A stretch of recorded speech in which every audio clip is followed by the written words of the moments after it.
Hi, you guys. Tony Rodriguez here.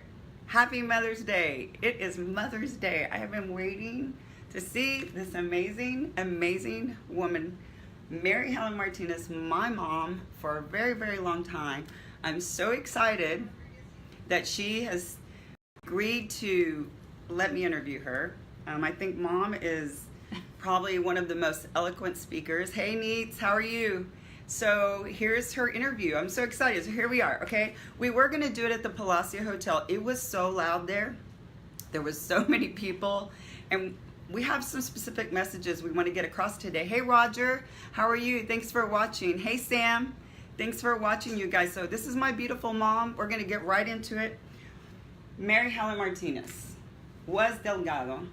Introduce yourself, Mom. Tell everybody out there a little bit about yourself. Hey, Chris, that's my sister, Christina. Tell us a little bit about yourself, Mama.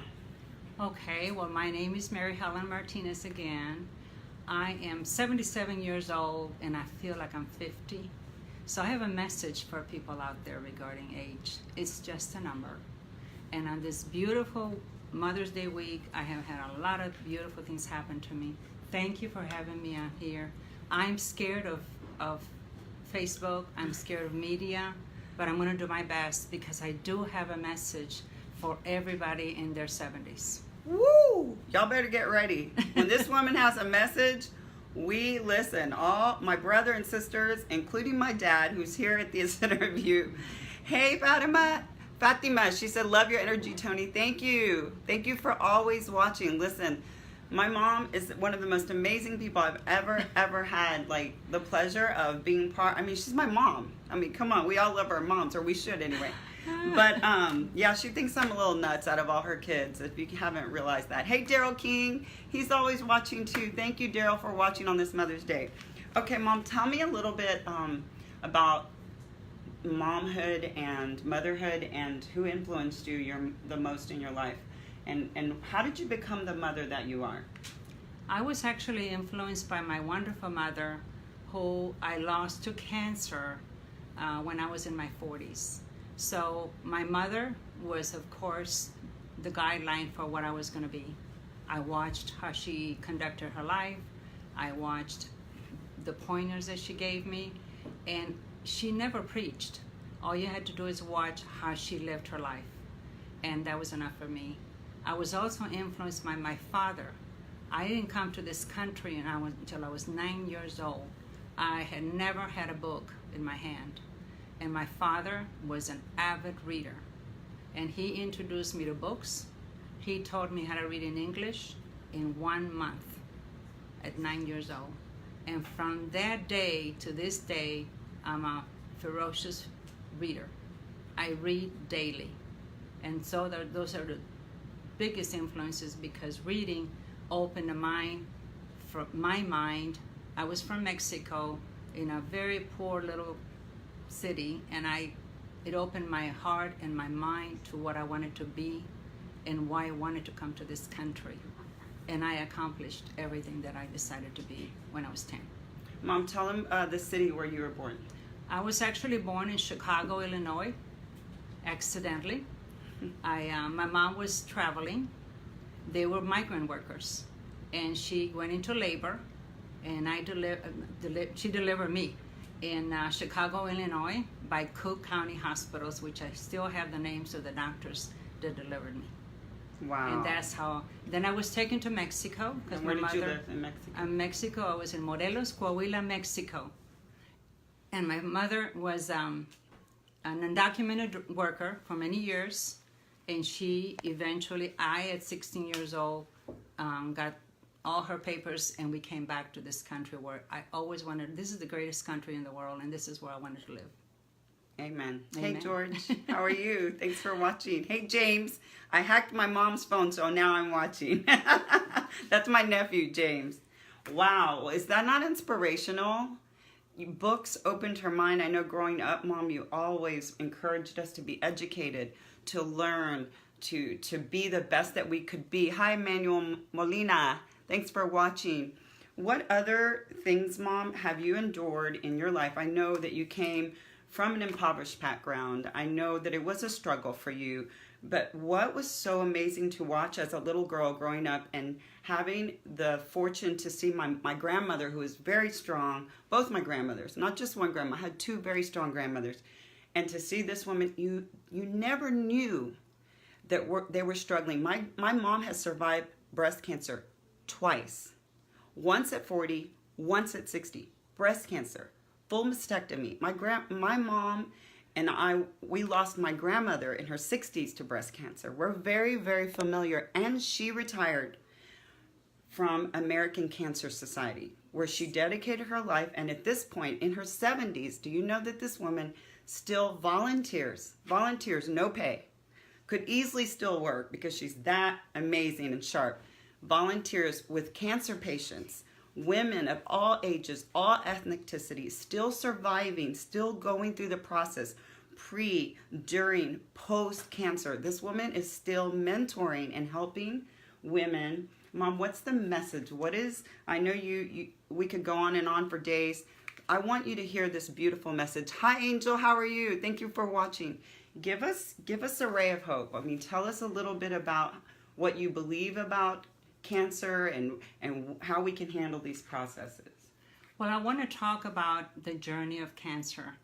One of the things that I tell I have been a volunteer since 2008, and I hope that I am a little bit of a shining hope for the people going through this journey. This is not a good journey when you are touched by the journey of cancer.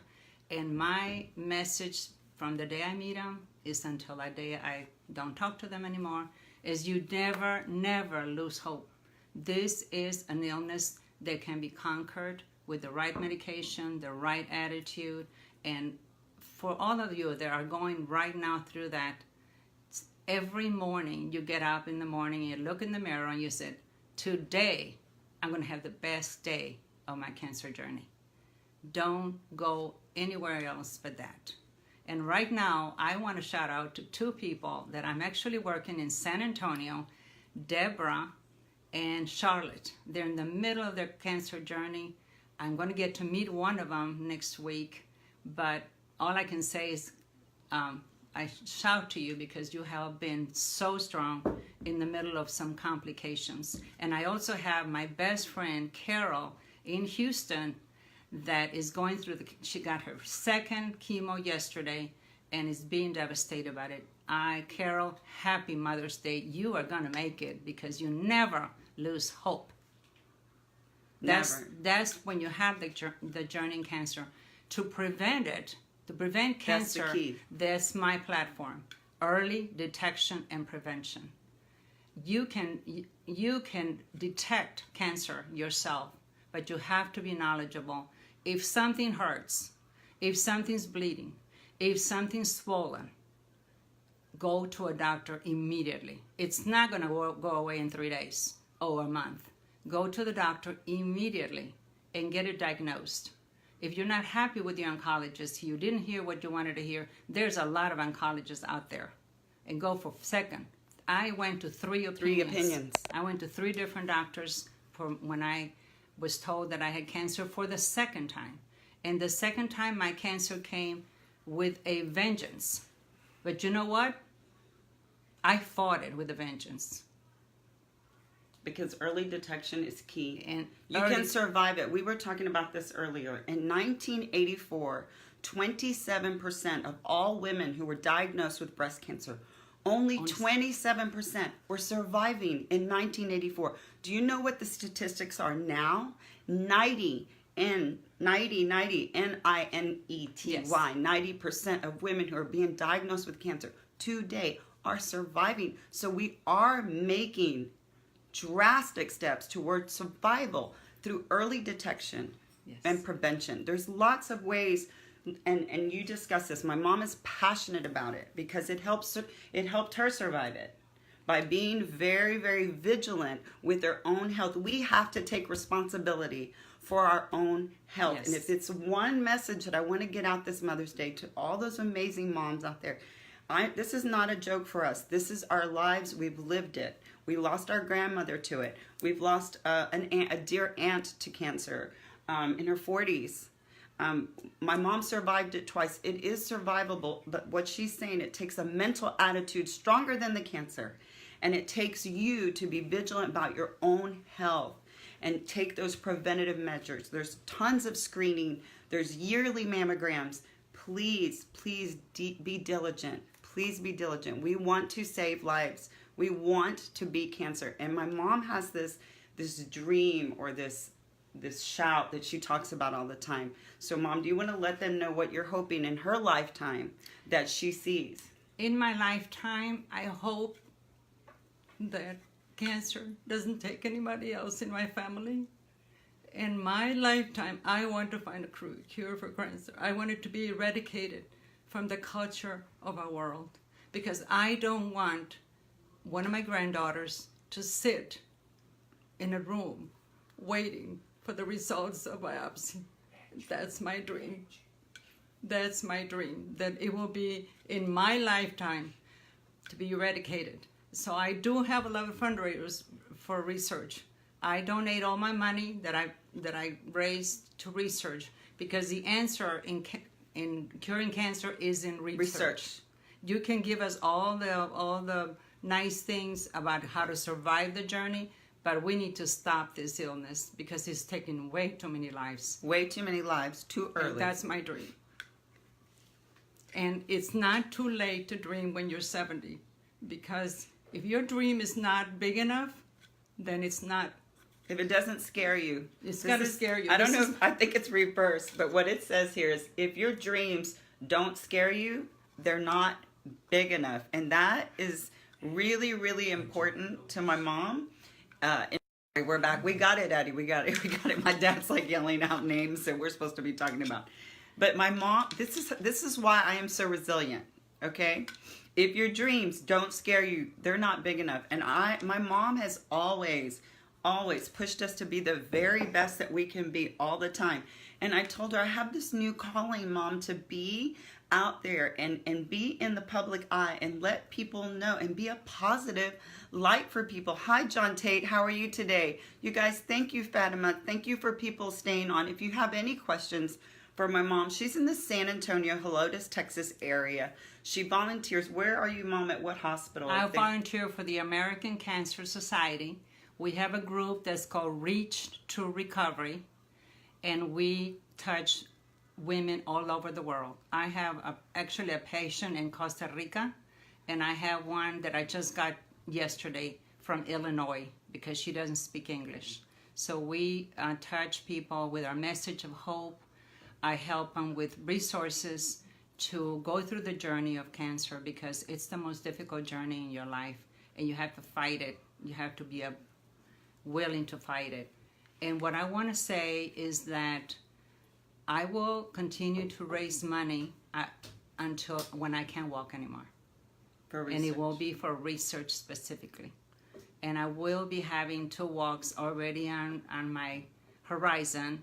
And that's what I like to do. I want to raise money, and I want to bring a focus on the many ways that you can help other people go through this journey, because it's not an easy journey. So, not to just be so dark and it's Mother's Day, I want to celebrate this beautiful woman, this beautiful mom of mine. But let's talk about, you guys are going to go, what? How old are you, Mom? Say it again. I'm going to be 78 years old. 78. And tell them how you eat, and tell them how you exercise, and tell them how you drive Dad crazy, because she doesn't want to eat the carne de puerco, and she doesn't want to eat the carne asada. She wants bib lettuce. That's what we were looking for yesterday. Butter lettuce. I eat butter lettuce. Literally eats vitamin butter lettuce. C. I take yoga on Mondays and on Wednesdays. And I also take Zumba because I love music. That's on Fridays. And the other days I just walk, maybe 1.5 hours. Sometimes it's only 30 minutes. But I try to walk 2 or 3 times a week. And do you think that attributes to your attitude, your overall well-being? I think so, your because health? when you walk and you're in the country, I live in a beautiful place, Helotes, Texas, and there's nothing but trees and birds. I talk to my God, and I ask him, am I doing the right thing? And he said yes. So I'll be continuing to walk as long as I'm able to walk, and I will raise money. I'm not going to tell you how much money I'll raise, but a part of my Social Security check goes to research, not to the American Cancer Society, to research. And I encourage y'all to give a little for research, because that's where the answer is to most of our illnesses. Please. But to prevent them, you can prevent them by not smoking, limit your smoking, limit your liquor, limiting fat. Go into the American Cancer Society website, and they have a list of foods that you can eat. But I also want to thank my wonderful husband, who allows me to do all of this and lives with my restrictions on what I eat. He eats what he loves to eat, which is steak and baked potato. I eat my chicken and my salad. But he has been part of the journey that I had to take, because he had to cook for me for 6 months when I took chemo for 6 months, and he was my cook, and I love him for that. It wouldn't have happened without my husband. And 52 years and married. we've been married 52 Daddy's years. Holding his hands up like this. 52 years married. We got you, Dad. I got you. I got my daddy back there. So, Mom, today we went to church this morning. You know, the one thing my mom asked for Mother's Day was that we always go to church with my mom on Mother's Day. So no matter where we're at, what parts of the world, where we're traveling, what we're doing, We go to come church. hell or high water. Sorry, I said hell, Mom. We have to be with Mom at church, right? Hi, Sita. How are you? Happy birthday, Sita. I know you just had your birthday. Love you And too. happy Mother's Day. And happy Mom's Day. She's an amazing mom. Sita, you're an amazing mom.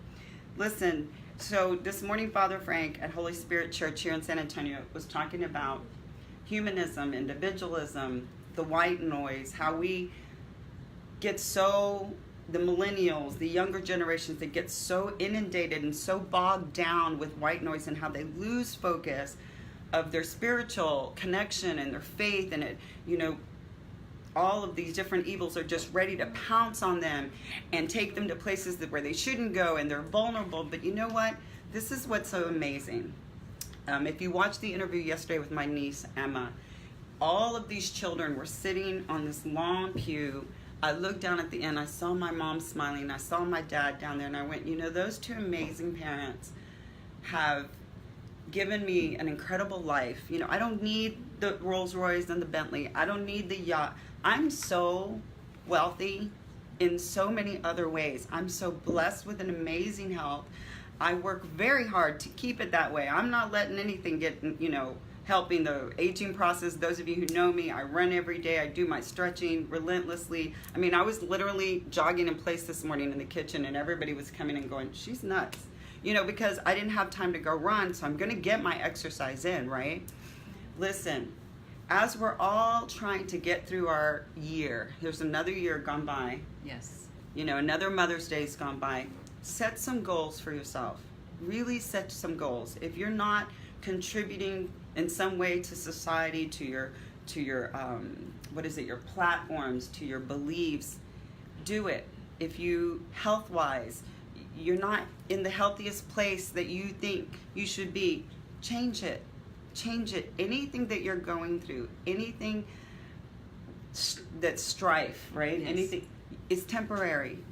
Nothing's Yes. permanent. Yes. The only thing that, even this life, we're going to a better life when we leave this life. We're going to go to heaven and have a most amazing life. So rely on your faith. Number one, rely on your faith. If you're not religious, then you have to rely on yourself. I mean, obviously there's nobody else to rely on. Don't rely on other people for your happiness. Set some goals for yourself. Strive for those goals. Look back at these interviews. If you can get anything out of this interview, Mom, if there's anything out there that you could say before we wrap this up to anyone out there that's going through any strife, because you know how I am about encouraging and motivating and inspiring, what would you like to tell people? I would say stay positive, look up for guidance, and also have goals. I don't care if you're 50, 60, 70, 80, you can have goals. Whatever it is that you always wanted to do, this is the time to do it. You Amen. can do it. Amen. Hi, Harry Jones. Sorry, guys, we haven't really interacted much. I wanted just more of you out there to listen to this incredible woman at 77, almost 78 years old. Hey, Dee Madrano, how are you? Her incredible attitude, her incredible fortitude, her incredible dedication to her platform of early detection and prevention for breast cancer, her entire dedication and loyalty to American Cancer Society. What a gem, what a jewel she is. And for just women in general, for working moms, I mean, she worked 2 or 3 jobs. My dad worked 2 or 3 jobs to raise us, to be, to be resilient and to work and to be successful. So we wish you great success. We're going to wrap it up because Mom and I and have a lot of hope. Don't ever let go of that hope. Always be hopeful. It's going to get better. Thank you. Happy Mother's Day to everyone. Happy Mother's Day. Yes, Daddy. What did we forget? Oh, Angie Morales, would you like to say something to somebody? I would like to say to Vanjie that I am praying for you. You're going to succeed and you're going to be a cancer survivor, and I love you. We love you. Hang in there, you guys. I hope this was a positive Mother's Day message. We're going to run. We have our cousins probably furious with us because we're late to a barbecue. But if you guys are watching, we're on our way. I just wanted to make sure everybody out there got to meet my amazing mother on Mother's Day, Mary Helen Martinez. Thank you guys, all the moms out there. Love you. Peace. We're out of here. Happy Mother's Day.